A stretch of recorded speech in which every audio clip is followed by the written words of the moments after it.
এই জ্বর হওয়ার পেছনে যে কারণ সেটা হলো যে আমাদের শরীরে যখন ডেঙ্গু ভাইরাস প্রবেশ করে তখন আমাদের শরীরের যে ইমিউন সিস্টেম আছে বা রোগ প্রতিরোধ ব্যবস্থা আছে এটা ওই ডেঙ্গু ভাইরাসের বিরুদ্ধে প্রতিরোধ গড়ে তুলে আমাদের ইমিউন সিস্টেম অ্যান্টিবডি তৈরি করে।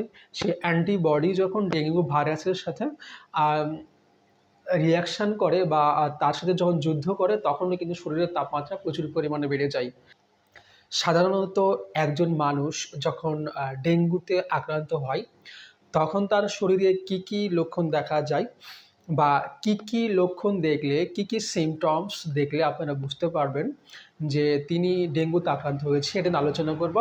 তবে তার আগে জাস্ট কয়েকটা কথা বলি যে ডেঙ্গু ভাইরাস সাধারণত কিন্তু 4 ধরনের হয়। এই সেগুলো কি কি যে এটা ডেঙ্গু ভাইরাসকে সংক্ষেপে মেডিকেলের ভাষায় যে এভাবে প্রকাশ করা হয় ডেনভি বা dengue virus. Dengue virus 1, dengue virus 2, dengue virus 3 এবং ডেঙ্গু ভাইরাস 4। সাধারণত এই 4 ধরনেরই কিন্তু ডেঙ্গু ভাইরাস হয়ে থাকে বা এগুলোকে বলা হয় সেরোটাইপ।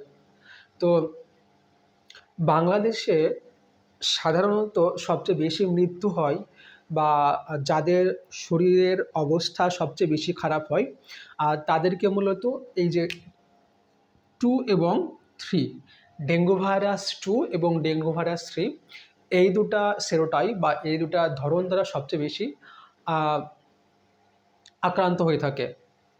তো খুশির খবর হলো যে ডেঙ্গু ভাইরাস আক্রমণ করার পরে প্রতি 4 জনে মাত্র 1 জনার কিন্তু লক্ষণ প্রকাশ পায় আর বাকি 3 জনের কিন্তু লক্ষণই প্রকাশ পায় না।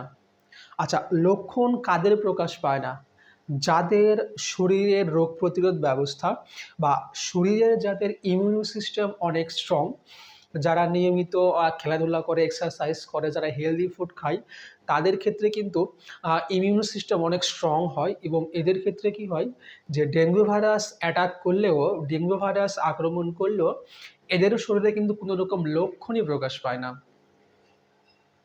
কিন্তু যাদের বিভিন্ন জটিল রোগ রয়েছে, যেমন ডায়াবেটিস বলেন, কিডনির সমস্যা বলেন, হাইপার টেনশন বলেন, এরকম যাদের জটিল রোগ রয়েছে, এছাড়া যাদের ইমিউন সিস্টেম বা শরীরের যাদের রোগ প্রতিরোধ ব্যবস্থা যাদের অনেক দুর্বল, সাধারণত তাদের ক্ষেত্রে কিন্তু লক্ষণগুলো প্রকাশ পায়। এবং এই লক্ষণগুলো প্রকাশ পেতে সাধারণত দেখা যায় যে 4 থেকে 10 দিন সময় লাগে। এই 4 থেকে 10 দিনের মধ্যে কিন্তু লক্ষণগুলো প্রকাশ পায়। অর্থাৎ আপনাকে যদি এডিস মশা কামড়ায় এবং তার ফলে যদি আপনার বডিতে ডেঙ্গু ভাইরাস প্রবেশ করে, তবে 4 থেকে 10 দিনের মধ্যেই কিন্তু আপনি লক্ষণগুলো টের পাবেন। সেই লক্ষণগুলো কী কী? নাম্বার 1, সর্বপ্রথম এবং সবচেয়ে ইম্পর্টেন্ট যে সিমটম সেটা হচ্ছে প্রচণ্ড জ্বর থাকবে। শরীরে প্রচণ্ড রকম জ্বর থাকবে।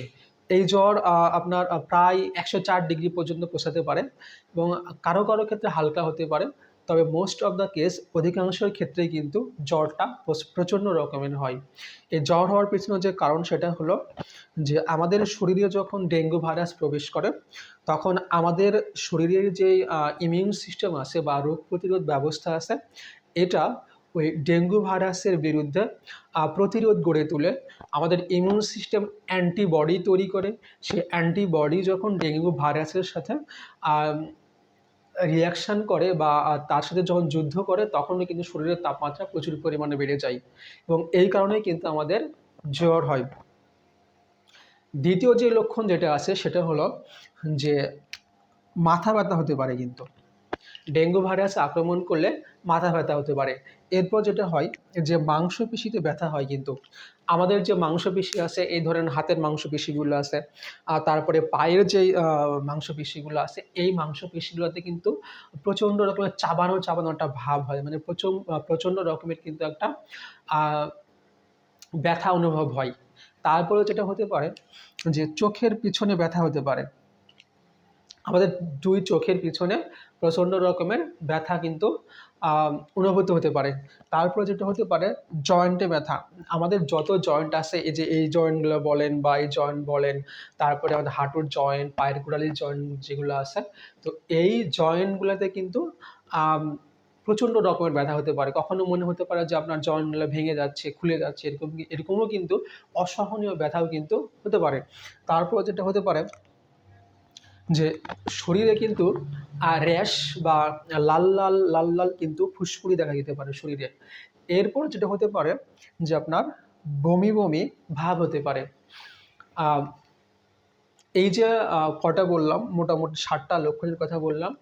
যদি এই 7টা লক্ষণ আপনার শরীরে প্রকাশ পায়, তাহলে কি করবেন যে কোনো রকম দেরি না করে আপনি এক্ষুনি আপনার সবচেয়ে কাছের যে হসপিটাল আছে, ডেফিনেটলি সেই কাছের হসপিটালে যাবেন এবং আপনার ডেঙ্গু অবশ্যই টেস্ট করবেন।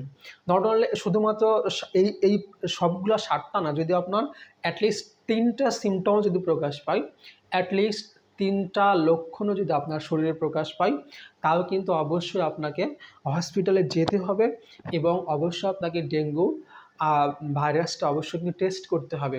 কারণ কি, কারণটা হলো যে হয়তো এরকম হতে পারে যে আপনার শরীরের রোগ প্রতিরোধ ক্ষমতা যে মোটামুটি লেভেলের, কমও না একদম বেশিও না, সেই ক্ষেত্রে হয়তো 2-3টা লক্ষণ প্রকাশ পেতে পারে। তো সেই ক্ষেত্রে আপনি হয়তো সামান্য কিছুদিন, কয়েকদিন পর, 2 থেকে 7 দিন পর অটোমেটিক কিন্তু ভালো হয়ে যেতে পারেন।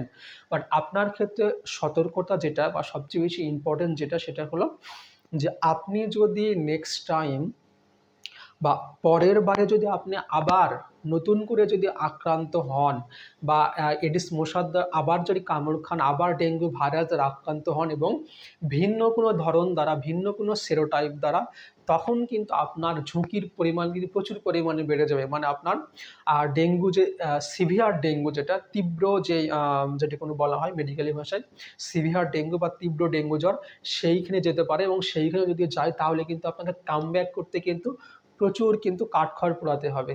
সো বি কেয়ারফুল, যে যদি আপনার অ্যাটলিস্ট 2টা বা 3টা লক্ষণ যদি প্রকাশ পায়, অবশ্যই আপনি মেডিকেলে যাবেন, টেস্ট করবেন এবং যদি পজিটিভ হয় অবশ্যই সে অনুযায়ী কিন্তু ব্যবস্থা নেবেন।